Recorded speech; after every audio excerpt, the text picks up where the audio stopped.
Good afternoon, everyone.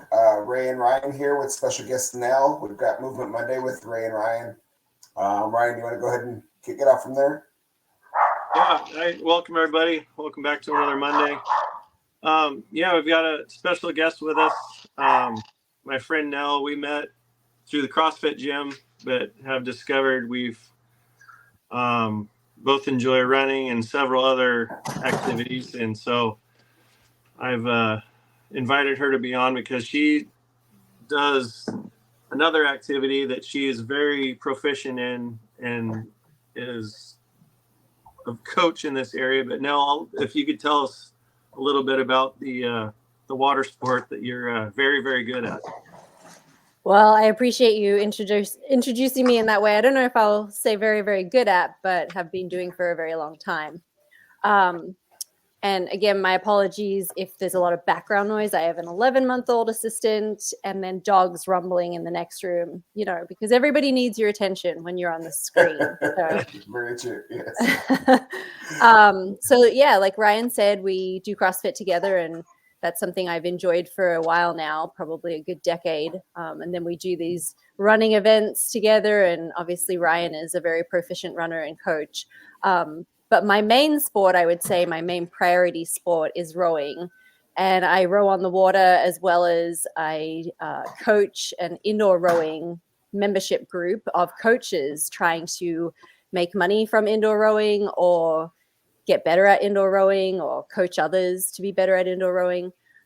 So I kind of combine my love of being on the water and rowing, as well as being able to coach others who are interested in the sport inside.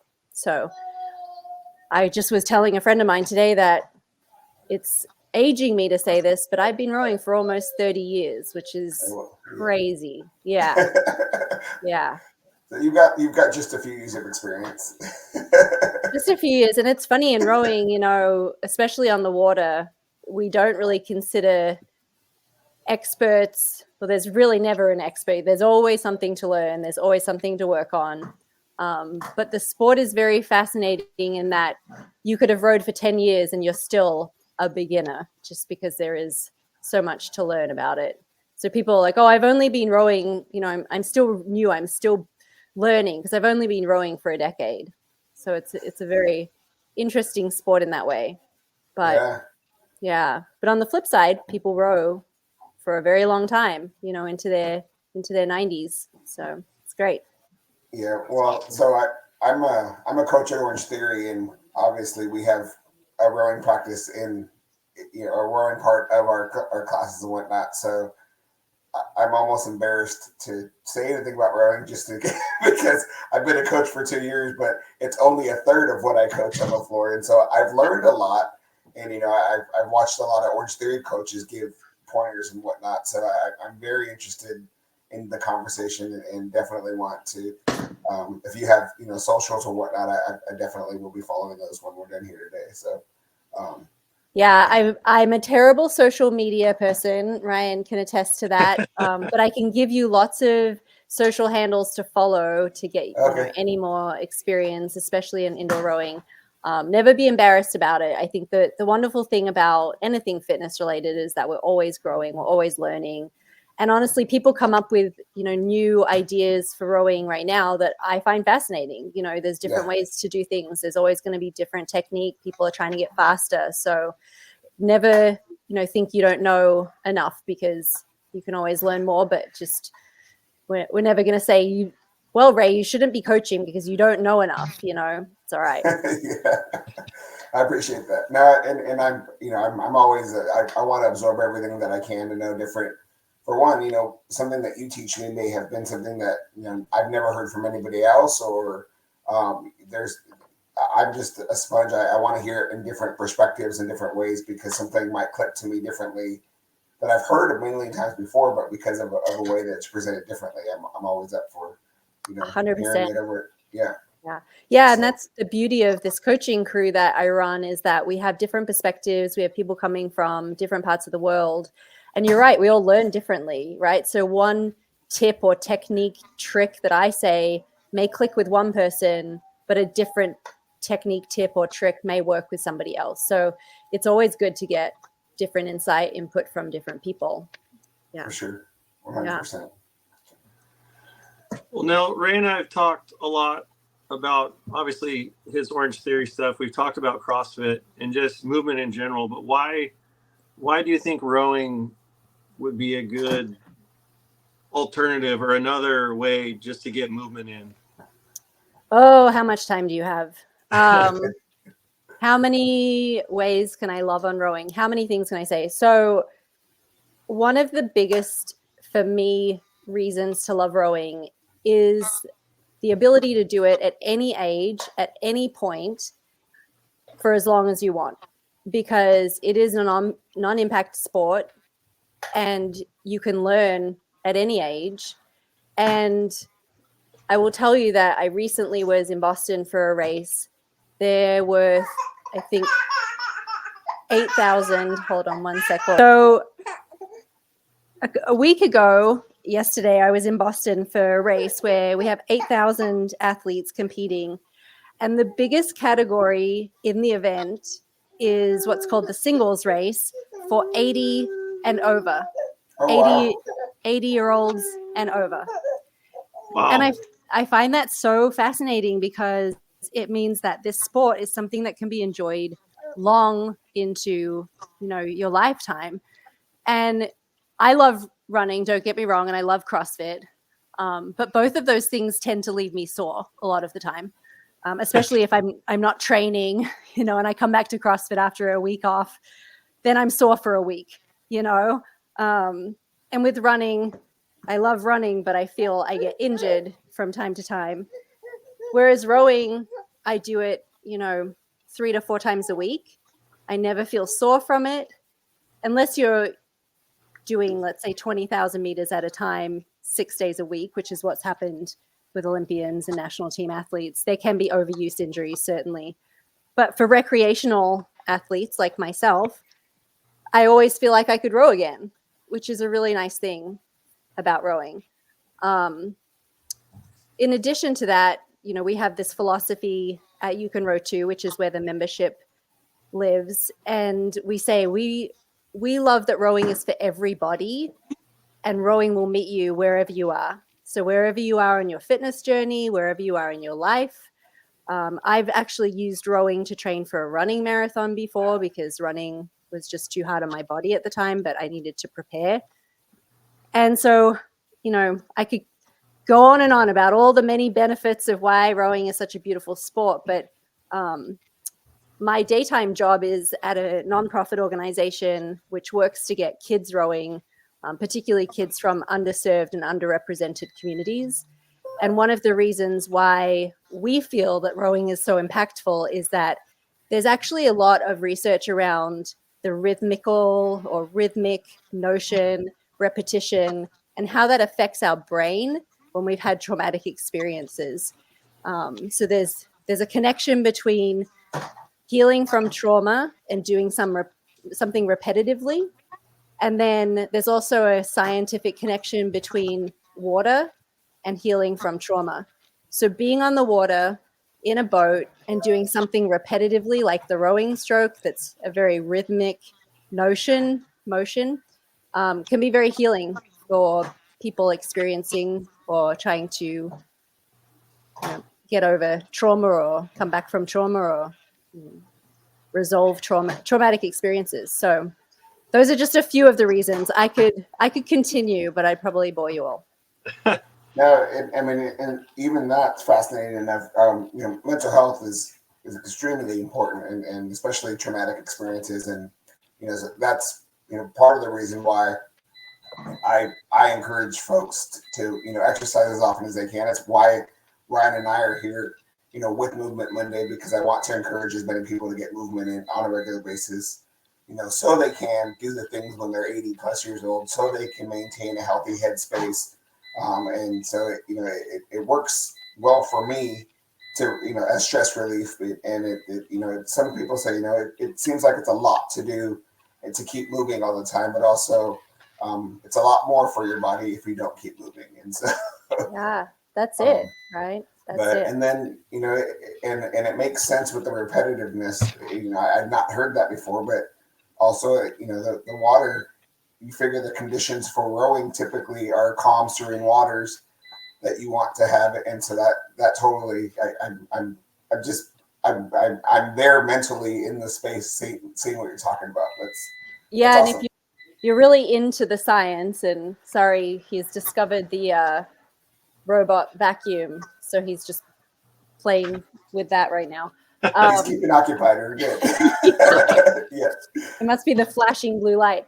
But there's a really good book actually called Blue Mind that is about the scientific connection between trauma and being around water and how it can calm the body and manage some of these traumatic experiences. And I don't know if you've ever felt it when you go down to, the ocean and you just sit there and sort of like enjoy the relaxing waves moving.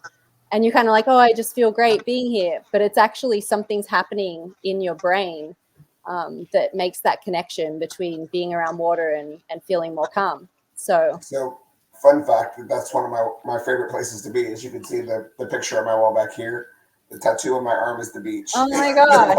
Yeah. I mean, it is, it's one of the most calming, comfortable places to be. Yeah. It probably helps that I grew up in Southern California by the beach, but whereabouts were you? Santa Barbara. Oh, say that again. I missed it. Sorry. Santa Barbara in California. Okay. So I went to school in LA, and then I lived in San Diego before I moved here. So very familiar with the Southern California vibe. Yeah. Yeah. Love the beach. So great. Yeah, me too. So Nell, what got you started in rowing? Go all the way back to day one. How did that come about? Oh man, I don't even know if I remember day one. I really appreciate you taking me down memory lane. I actually started rowing. I'm sorry, this is going to get a little morbid. I started rowing the summer before I began my freshman year in college because my mom passed away, and I felt like I didn't have any control over anything in my life, and I wanted to do something where I felt like I had control. And so I got into a boat in Marina del Rey, California, through a class through a recreation catalog. Back in the day, we had those like hard copy catalogs, and you flip through them and you're like, oh, that class sounds fun. So I took this class. I would drive down on a Saturday morning and take a learn to scull class in this boat. And it just made me feel like there was one aspect of my life that I had control over, and it was this little boat. So yeah, that was when I was 18 years old. So coming on 30 years pretty soon.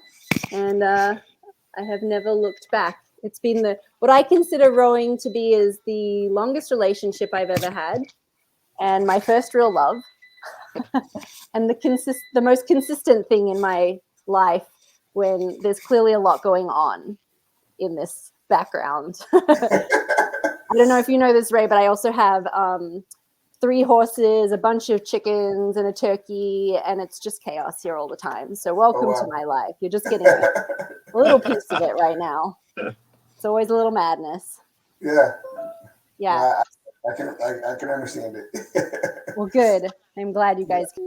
So what sport should we get him into? He's only going to be 1, but we think it's time.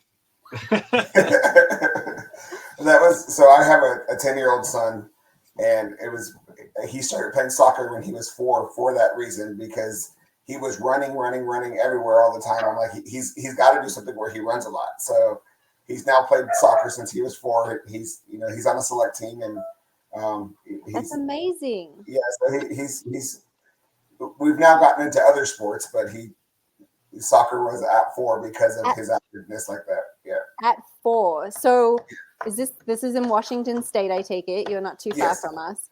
So there are 4-year-old leagues. Is that accurate? Oh my gosh. He's a late 4, so it was a U5 league, or a U5. I can't remember if it's 5U or U5 in baseball in soccer, but yeah. But yeah, so he just met the mark because he was just old enough to get in there, and And it's it's nothing but entertainment when they're playing soccer at that age because they're just running around and trying not to bump into each other. So, but Absolutely.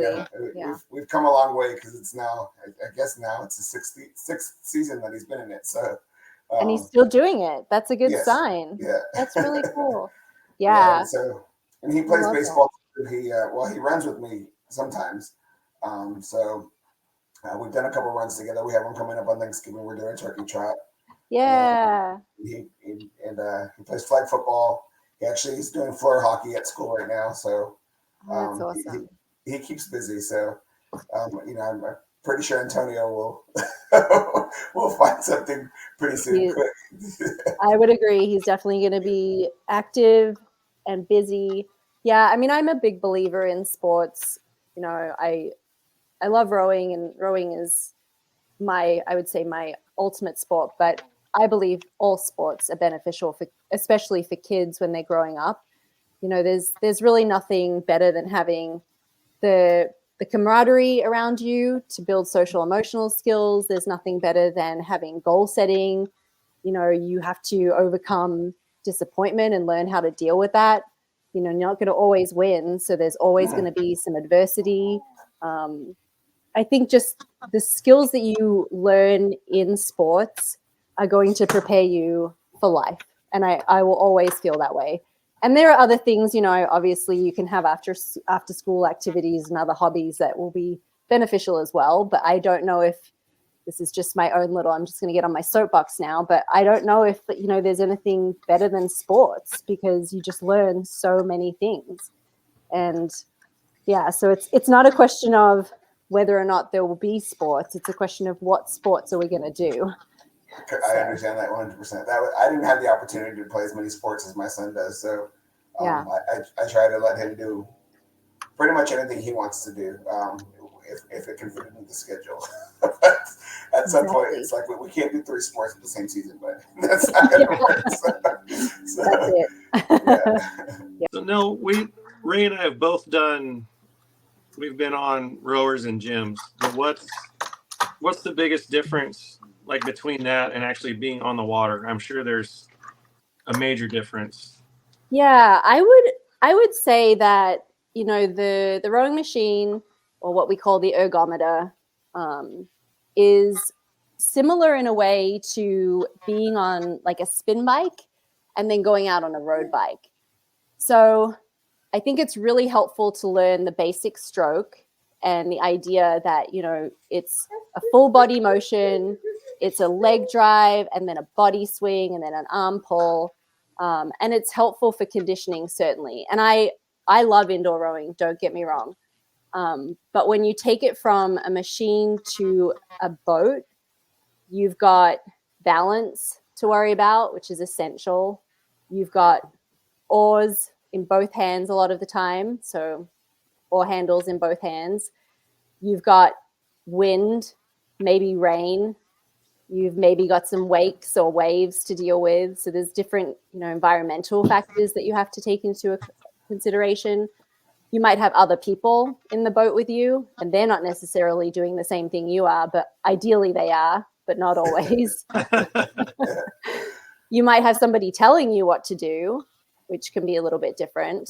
And you don't always have as much feedback. Like we have a monitor in front of us with the rowing machine, so it's giving you that almost immediate feedback and that data where you don't always have that in a rowing boat. And I think, you know, it can be soothing on either one, machine or boat. But again, there's something that's just so incredibly beautiful about being out on a really nice day, in this environment. Like we're so lucky in the Pacific Northwest, where I row up at Bud Inlet on the Puget Sound. I'm surrounded by seals, and it never gets old. Like just being out there on a, you know, beautiful morning and a little seal pops his head up and sort of like says hello. It just is the most wonderful thing. So you don't get that on the machine. So again, like I'm a big proponent of the indoor rowing machine, and I always will be, and it fits in people's lifestyles. And we have a program at the foundation called ERGED, which takes indoor rowing to the classroom through physical education curriculum. And I love it. It's like a introduction to the sport. It's in all of the Seattle public schools. It runs in 20 different school districts throughout the US. Awesome, awesome program. But there's nothing quite like being on the water. So it's tough. It's tough because I love them both. But I will always say, if you know how to row on the machine, you've got to try rowing on the water at least once. Yeah, and I guess I've never considered it until you just said now that, the core strength on the water is definitely got to be greater than the core strength on the machine, because balancing in the water, and if you have other people, you got to, counterbalance for them, and you got to keep engaged, you got to keep balanced, and I'm pretty sure that your abs get a lot better workout on the water than they do on the machine. So. It's interesting you say that. It's very true. You're balancing with other people who are sometimes doing the opposite of you, or at least not always doing the same thing. And these tiny, skinny little boats, they're actually designed to be fast. And so the way that the hull is round. So it's sitting, if you left it to just sit on the water, it would flop to one side or the other. So you have to be balancing so that it's sitting stable. So you're right. You're constantly you're using your feet a lot to try to sit properly and keep it balanced as best you can. But yeah, as soon as someone else is moving this way and you're moving that way and the boat's doing this, that, and the other, you're working all sorts of obliques and core muscles. Yeah, it's a good observation. Ray, have you ever been on the water? Are you? I have not. So I've been in a canoe, but not. Well, summer 2024, you and Ryan, we're going to get you out there. Yeah, I'm ready. I'm up for it. Yeah, let's go. In a previous life, I had an indoor rowing studio, which I started in Chicago. And we actually did learn to rows on the water with anybody who was interested.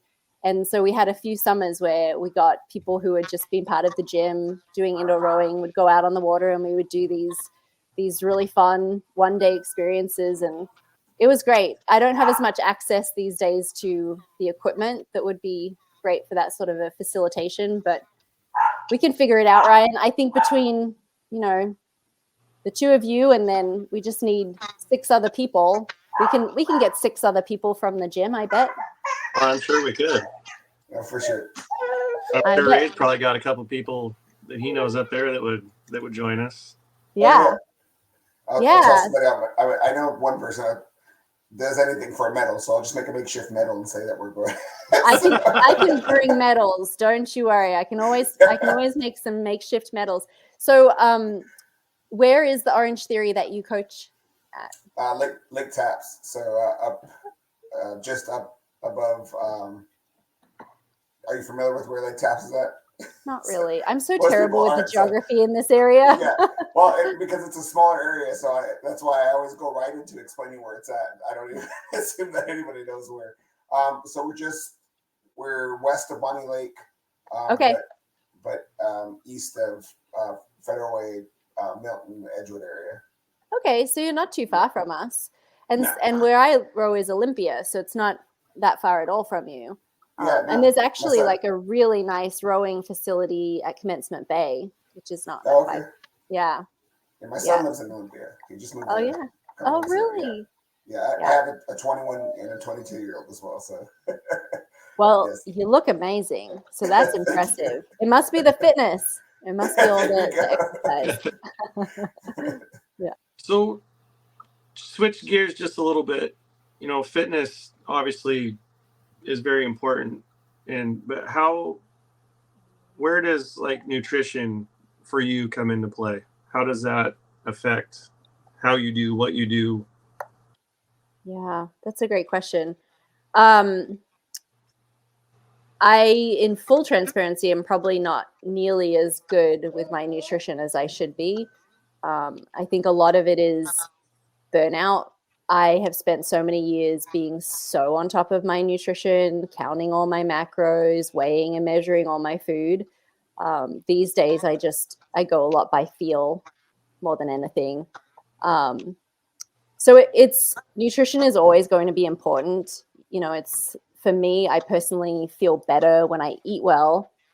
that's not just performance wise, but in life, you know. And I think it's important to always be in moderation with everything. And if there's things you desire eating, that I like chocolate, I'm not gonna be sad about it, guilty about it, but I will eat chocolate quite often. And that's okay, because I would say 90% of the time I eat really healthfully. So I think that everybody is different and you have to figure out what works for you. I've tried so many different nutrition plans. I think I've probably been on all of the fad diets that ever existed.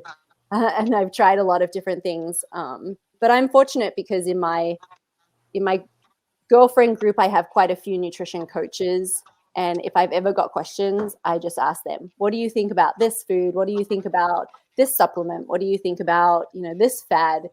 And they're such great resources for me. So I feel in general that I eat very healthfully. I do the best I can for my body. And there's always room for improvement, but Yeah. it's always like something to strive towards, but do the best you can every day.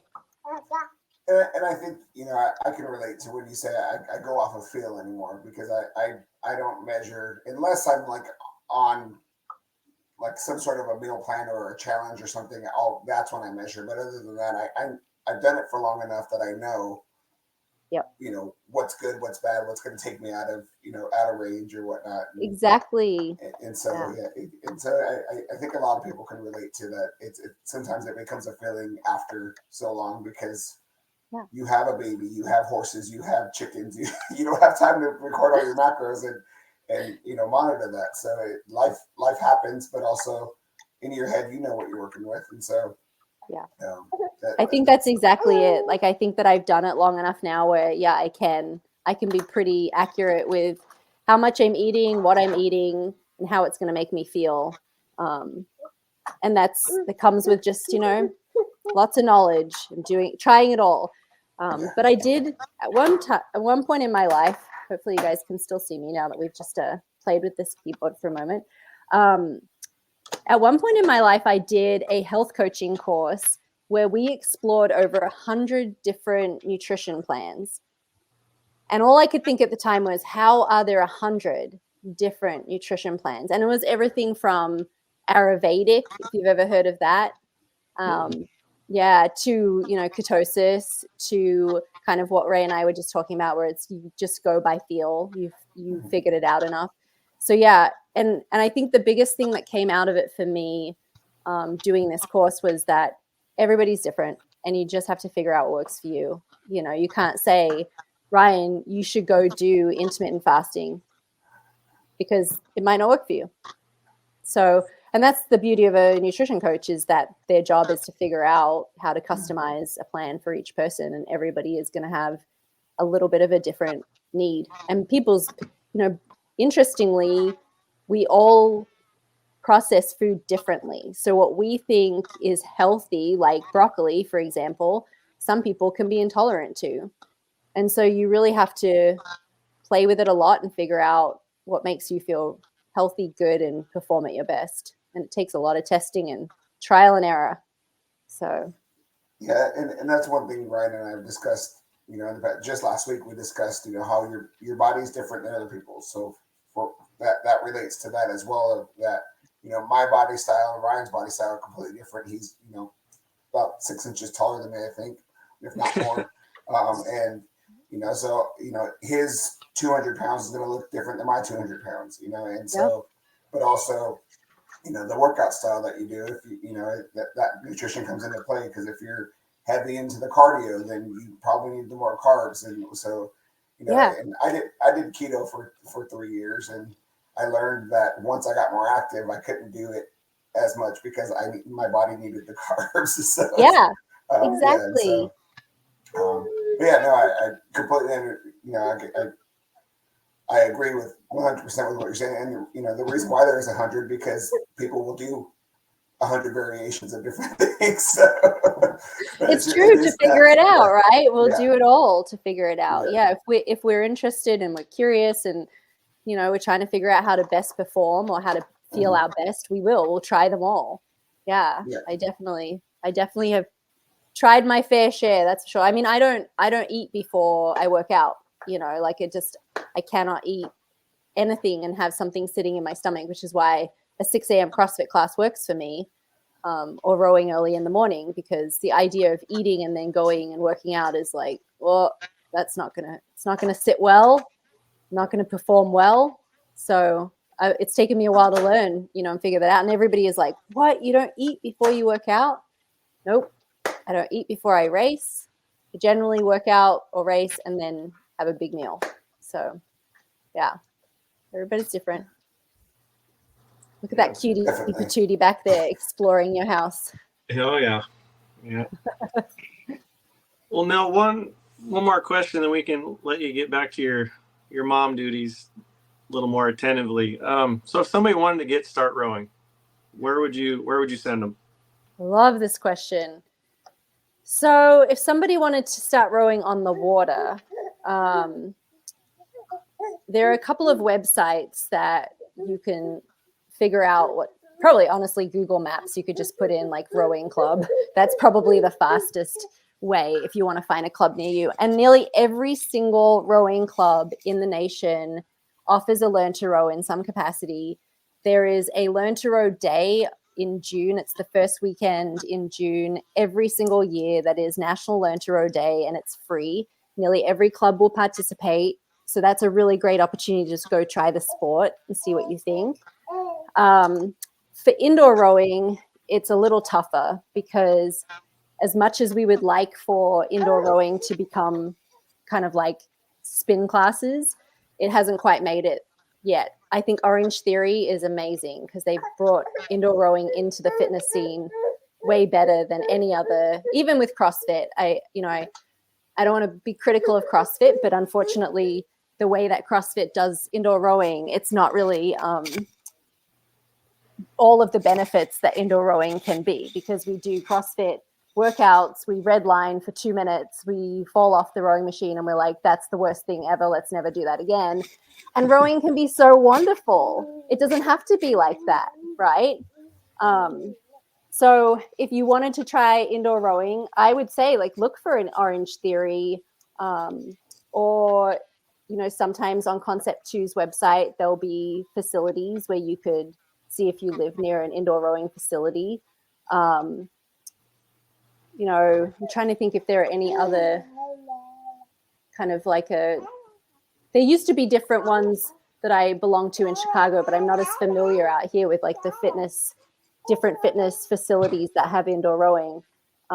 It's not as prevalent in the Pacific Northwest inside. And I think that's because rowing on the water in the Pacific Northwest is very popular year round. So whereas Chicago, you cannot row on the water all of the year. So there's more indoor rowing stuff.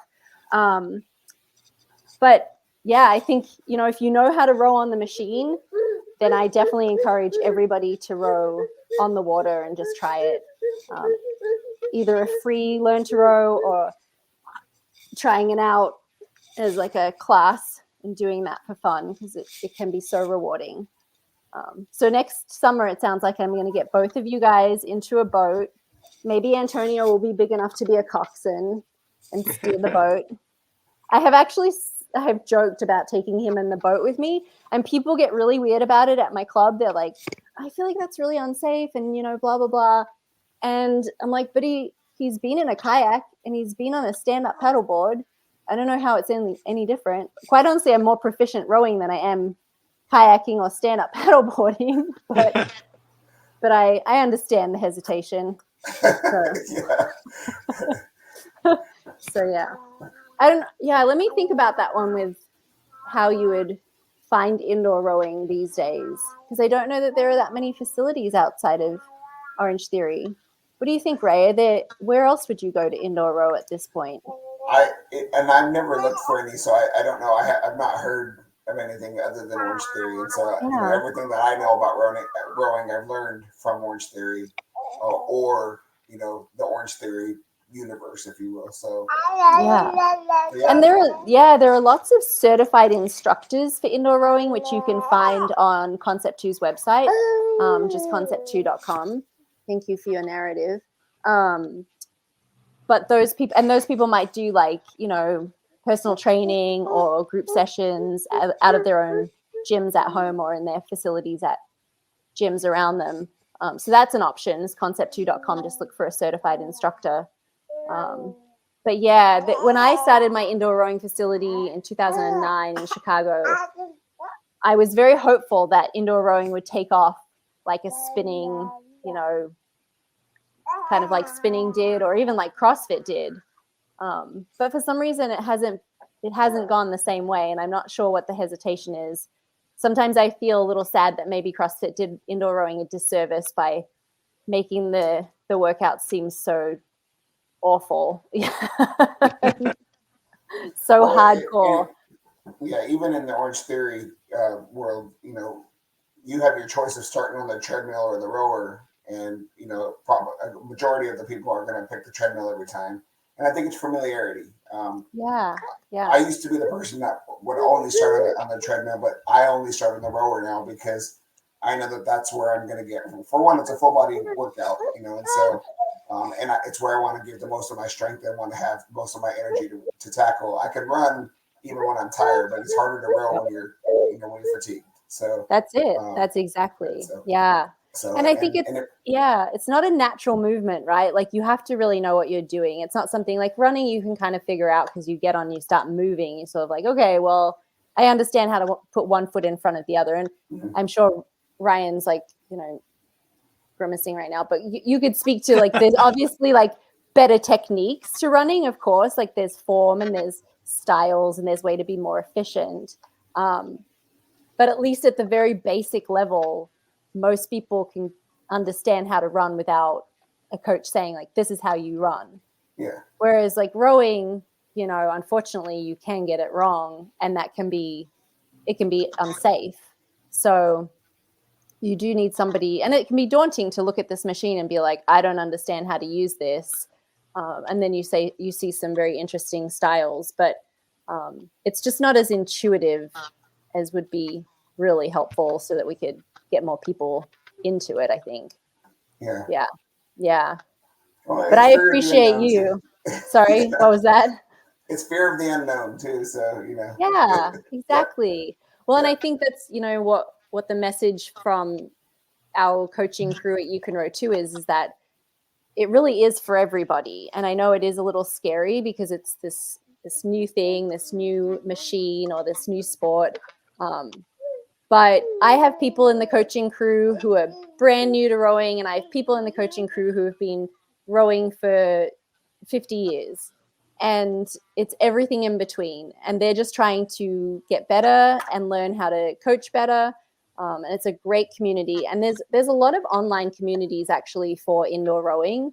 So that might be one way if somebody wants to try rowing, is just on Facebook to put in a search for indoor rowing. There's tons of communities of just who have Concept 2 machines at home, and they just want workouts. They just want to have people to chat with about it. So that's always an option too.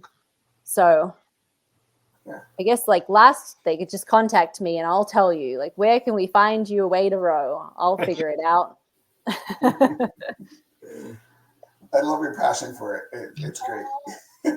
Yeah, I haven't even really gone that deep into my passion for it. I mean, we talk about this at work, like, we've got to stop with the sort of like rowing is life, just rowing is the best, rowing is everything, and figure out exactly why. Like, why do we love rowing so much? And so it was a great question to be asked, because what is so wonderful about rowing? And there are so many reasons. I don't even know where to begin, but I think if you get a chance to experience rowing on the water, you'll start to understand a little bit about why it is so great. And I will tell you, there is a film coming out in December, on Christmas Day, actually, called Boys in the Boat.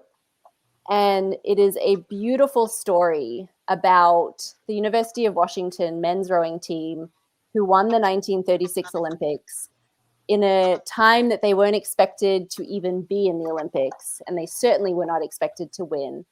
And the story is based on a book that was written, and it chronicles the life of these 9 young men who make this University of Washington boat, and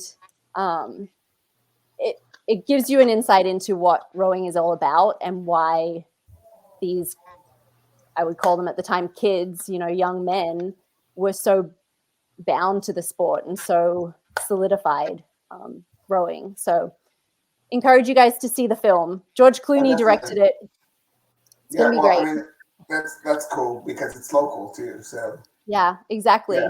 Yeah, interestingly enough, so it's local, but they didn't film any of it in Seattle. They filmed it all in England, and they didn't use the rowing shells that were used in the 1936 Olympics, which is Pocock boats, which were built by George Pocock, which is the foundation I work for, is established in his legacy. Instead, they use these Chinese manufactured boats called Wintec. So it's very bizarre the way that the whole film, came to be, but it's still a wonderful story. And there's a lot of history around it in the Seattle area, in this region. So it's a great story. Yeah, cool stuff. Yeah. That's awesome. So Christmas Day, we're all going to the movies. All right, yeah. Sounds good. Well, Nell, I can't thank you enough for taking the time to join us tonight. I really appreciate it. I am happy to join you guys anytime. And again, happy to re-record this when I don't have as much distractions. I'm sorry that there's just a lot going on. I know it's life, and I'm sure that we'll be taking you up on that offer because we this is 45 minutes almost. We've been chatting, and this has been probably the easiest 45 minutes to just throw it back and forth, and so it's great. And you've obviously got way more to share, and I feel bad even cutting you off at the 45-minute mark. So, no worries. But yeah, I love it. I want more of it, so it's good. Well, you know where to find me. Definitely, Ryan. Give Ray my contact info, and I'll send you any helpful tips I know. But in the meantime, I will tell you that we have an event coming up in February up in Seattle that I'm going to try to wrangle a team for, but definitely pull Ryan into, which is an indoor rowing race. It's a marathon, but you don't have to do a full marathon, and it is on a team. So everybody gets one rowing machine, and then you have 2.5 hours to row as many meters as you can. And it's in support of a program that we have called Camp Lucy, which is for young women in rowing from underrepresented populations and communities that wouldn't ordinarily try rowing. So we fundraise for this program, and this event's going to be super fun. I'm actually going to see if our friend Jim will DJ for us. Oh, cool. There you go. Yeah. There you go. So that's my plug. So Ray, I hope to see you there. I'll send you info. Keep me posted. Yeah. Yeah. Antonio's excited. He's clapping about it. He's very I'm sure excited that I can wrangle in a couple people to come out too. So, that would be so great. They would love it, actually. If you have people who like to row at Orange Theory, this is, I tell you, when I had RowFit, the most popular event every year was when we did the marathon. People love to row a marathon. It's really interesting. Yeah. That's awesome. Which, for those who don't know, it's 42,195 meters, which is not a small goal, but it's in a team, so it's doable. Yeah, we're excited. Okay, good. Obviously. Good. Well, thanks for bearing with us today. Oh, you bet. We appreciate you. Thank you. Yeah. Well, all right. Well, I will wrap us up. Just a reminder, folks, we are on YouTube. So if you don't currently follow our channel and this is your first experience with Ray and Ryan and Nell, please feel free to follow us, like us, support us, share, ask questions. We love the support. We love the questions. We love to be able to answer anything. And we just keep building and learning more. So we love to share what we know. Again, Ryan and I are both promoters for Innovative Posh. So if you would like more information on vitamins, wearable vitamins, or skincare products, bath care products, and whatnot, reach out for us as well. We'd love to share any information that we have, and reach out. Once again, for Ray, Ryan, and Nell, thank you, appreciate you, and we'll talk to you guys next time. Sounds great. Have a good night. Thank you. Have a great night.